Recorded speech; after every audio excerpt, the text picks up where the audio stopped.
Hello Sunamganj, চলছে বর্ষাকাল। চলে আসলাম হাওর বাওর গ্রামগঞ্জ সৌন্দর্য নিয়ে আপনাদেরই সুনামগঞ্জ।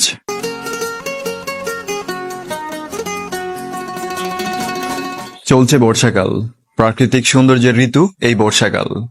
প্রাকৃতিক সৌন্দর্যের সাথে মানুষের রয়েছে এক নিবিড় সম্পর্ক, তাই তো মানসিক প্রশান্তির জন্য মানুষ ছুটে যায় প্রকৃতির কাছে।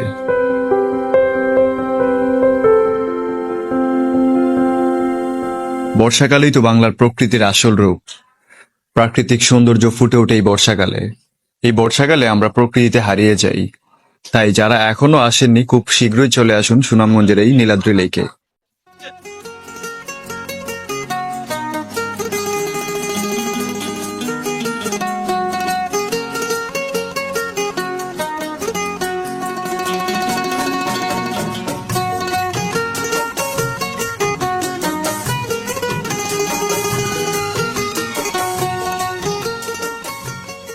পাহাড়ে একটা মায়া আছে, আর এর বাতাসে সজীবতা আছে, যেটি আপনার মন প্রাণ দুটিই ভালো করে দিবে।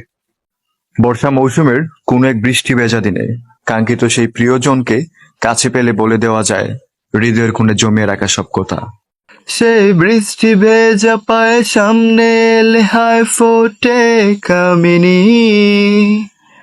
আজ ভিজতে ভালো লাগে, শূন্য মনে জাগে প্রেমের কাহিনী। রিমঝিমে ধারাতে চায় মনে হারাতে।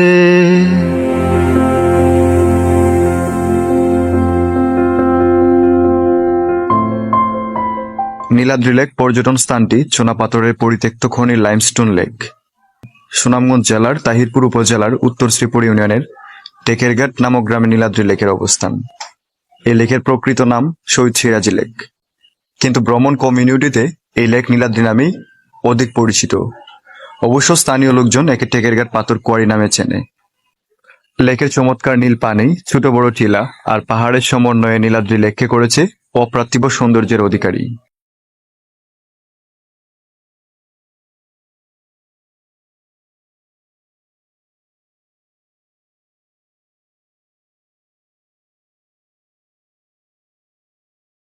বর্ষাকাল আসলেই চারদিকে পানি তৈ তৈ করে।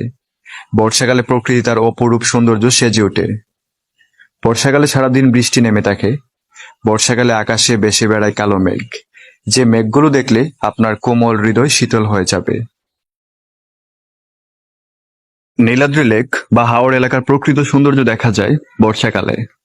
তখন রোদ, মেঘ, বৃষ্টি, লুকোচুরিতে প্রকৃতি মোহনীয় রূপ ধারণ করে। তাই বলা যায় বর্ষাকালে নীলাদ্রি লেক ভ্রমণের উপযুক্ত সময়, অর্থাৎ জুলাই থেকে নভেম্বর প্রথম সপ্তাহ পর্যন্ত। আর আপনারা যারা দূর দূরান্ত থেকে সুনামগঞ্জের এই নীলাদ্রি লেক আসতে চাচ্ছেন, তারা কিভাবে আসবেন? নীলাদ্রি লেক মোটামুটি তিনভাবে আসা যায়: সুনামগঞ্জ লাউড়গড় হয়ে, সুনামগঞ্জ তাহিরপুর হয়ে এবং নেত্রকোনার মোহনগঞ্জ হয়ে। তবে ঢাকা থেকে গেলে সুনামগঞ্জ হয়ে যাওয়াটাই অনেক সুবিধাজনক।